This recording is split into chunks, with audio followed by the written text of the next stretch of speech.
Bismillahirrahmanirrahim. Baik, anak-anakku sekalian, ya.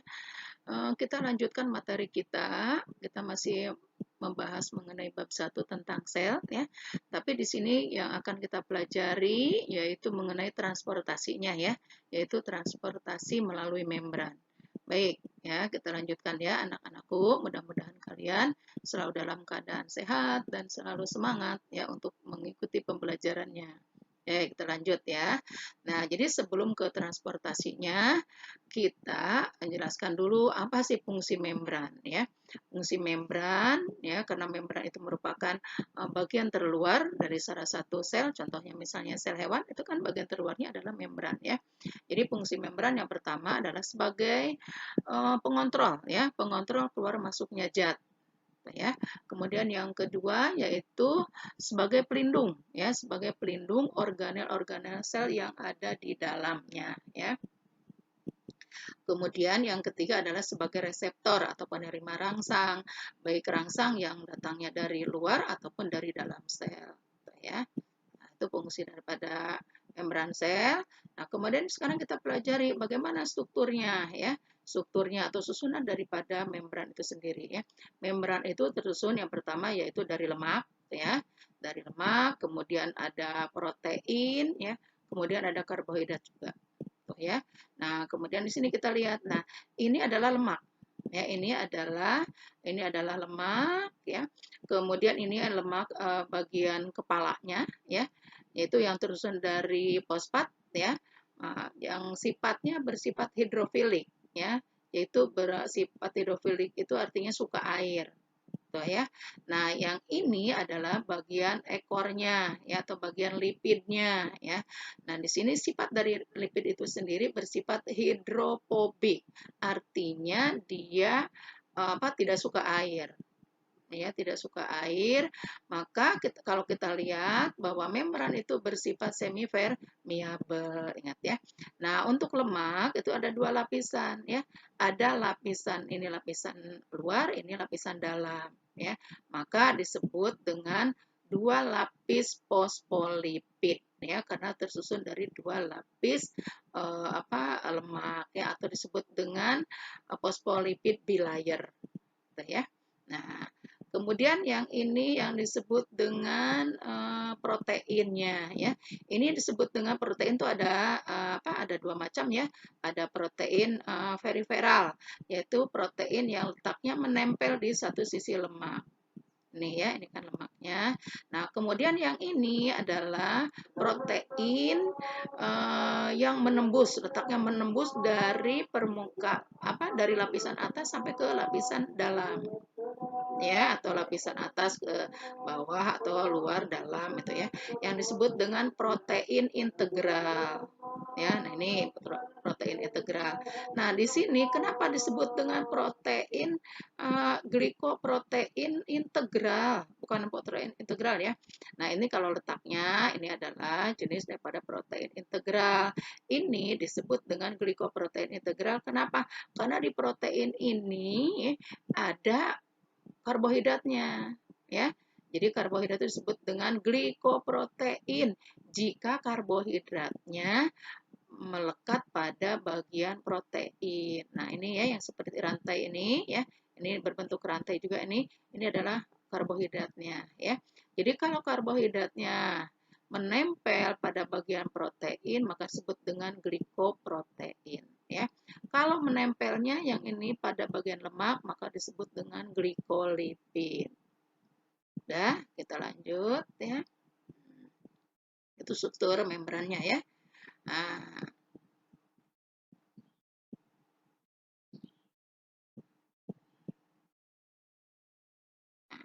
Nah, sini kita lihat ya macam-macam transfer melalui membran ya. Nah, substansi yang melalui membran plasma dapat ditransfer secara yang pertama adalah secara pasif ya. Yang kedua secara pasif. Jadi ya, transportasi melalui membran itu ada yang bersifat pasif, ada yang aktif juga. Kalau yang pasif, jadi nanti zat yang akan masuknya ya itu masuk ke dalam sel tidak melalui tidak memerlukan energi ya. Jadi tidak memerlukan energi, tidak memerlukan bantuan energi. Kalau yang aktif nanti jika larutan akan masuk ke dalam suatu sel ya melalui membran, tapi dia memerlukan energi ya, harus dibantu oleh energi kalau aktif ya. Nah, sekarang yang pasif ya, yang pasif itu jenisnya atau macamnya ada yang disebut dengan osmosis ya, ada yang disebut dengan difusi ya.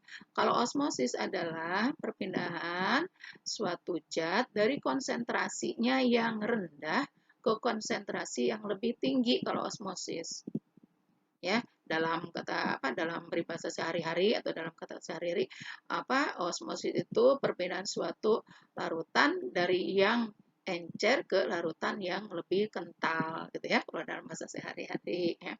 Nah, kalau difusi kebalikannya ya. Kalau difusi yaitu pergerakan suatu larutan dari yang konsentrasinya lebih tinggi ke konsentrasi yang lebih rendah ya. Tuh ya. Jadi dari larutan yang lebih kental atau lebih pekat ke larutan yang lebih encer atau lebih cair.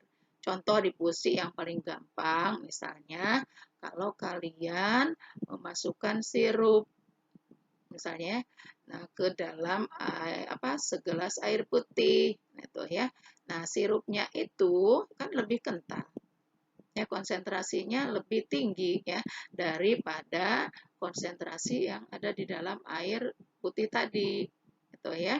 Nah jadi nanti kan lama kelamaan tuh si sirup itu akan menyebar kan dalam gelas ya. Yang tadinya misalnya sebagian, kalau dibiarkan selama nanti akan menyebar sirupnya ke dalam satu gelas tanpa pengadukan. Nah, itu peristiwanya disebut dengan peristiwa difusi. Ya. Nah, sekarang difusi sini ada dua macam. Ada difusi dipermudah dengan saluran protein, ya. Ada difusi dipermudah dengan protein pembawa. Nanti ya kita lihat apa sih perbedaannya, gitu ya.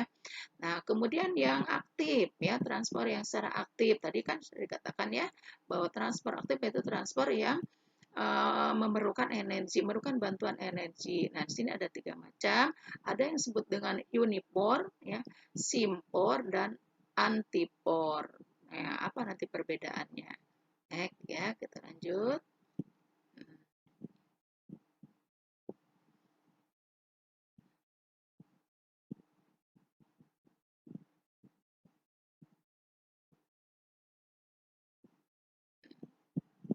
Nah, di sini ada bagan yang menunjukkan dari peristiwa osmosis, gitu ya.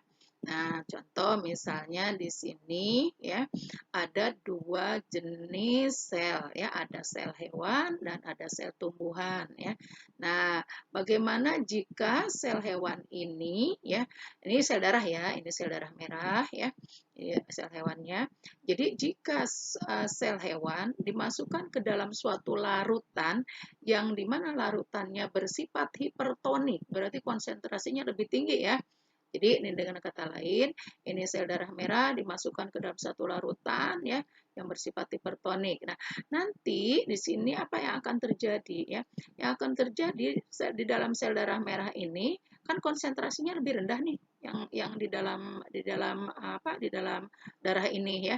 Maka nanti cairan yang ada di dalam sel darah ini ya akan keluar, ya akan tertarik keluar gitu ya. Nah, yang terjadi ya selanjutnya berarti di sini untuk sel darah merahnya akan mengalami pengerutan. Jadi mengkerut ya karena kan cairan yang ada di dalamnya keluar gitu ya, ya akan mengkerut. Nah, di sini peristiwanya disebut dengan krenasi. Ya, itu. Kemudian yang kedua ya, ini sel darah merah juga yang dimasukkan ke dalam suatu larutan yang bersifat isotonik ya. Artinya ya konsentrasinya sama ya, sama dengan konsentrasi yang ada di dalam sel darah merah ini ya. Karena tidak ada perbedaan konsentrasi larutan ya, maka ya sel darah merah ini akan tetap stabil bentuknya. Tuh ya, akan stabil bentuknya. Nah, kemudian yang hipotonik ini ya, yang hipotonik ini jika ya airnya ya larutan yang ada di luarnya ini bersifat hipotonik. Hipotonik itu berarti konsentrasinya lebih rendah ya. Nah, Ini ada juga yang disebut dengan endositosis ya.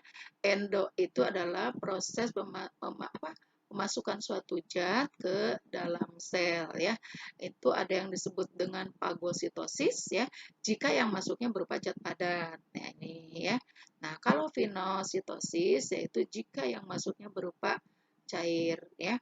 Dan ini endositosis yang diperantarai reseptor. Jadi ada pembawanya ya. Jadi ada pembawanya gitu ya. Mungkin nanti pembawanya protein atau lain sebagainya. Jadi ada protein pembawanya ya. Kan tuh ya. Nah, ini yang disebut dengan endositosis. Jadi cara masuknya itu melalui ya. Jadi ada perubahan dulu sini, ada perubahan permukaan membran. Itu yang namanya invaginasi ya, pelekukan. Ini kan mengalami pelekukan juga. Nah, ini ya. Jadi dengan cara invaginasi melalui pelekukan permukaan membran. Itu endositosis ya. Kemudian yang kedua ya, ada juga yang disebut dengan ini eksositosis ya. Kalau eksositosis adalah kebalikan ya, yaitu proses pengeluaran suatu zat dari dalam sel. Ini ya, ini zat yang akan dikeluarkannya. Nah, ini akan keluar ya. Tuh ini mengalami perubahan permukaan membrannya. Kemudian ini ya. Nah, ini terjadilah pembukaan daripada permukaan membran. Maka substansi ini ya yang akan dikeluarkan. Itu namanya adalah eksositosis. Ya. Nah, ya. Jadi itu saja yang akan Ibu jelaskan ya. Mudah-mudahan kalian diberi kemudahan untuk memahaminya ya. Untuk lebih jelasnya, lebih memahaminya, kalian pelajari buku buku paket kalian ya, buku pegangan kalian ya. Nanti di akhir akan Ibu berikan juga ya soal-soal untuk kalian kerjakan, untuk kalian jawab supaya kalian lebih cepat untuk memahaminya ya. Untuk pertemuan sekarang ya Ibu cukupkan dulu. Billahi taufik walhidayah. Wassalamualaikum warahmatullahi wabarakatuh.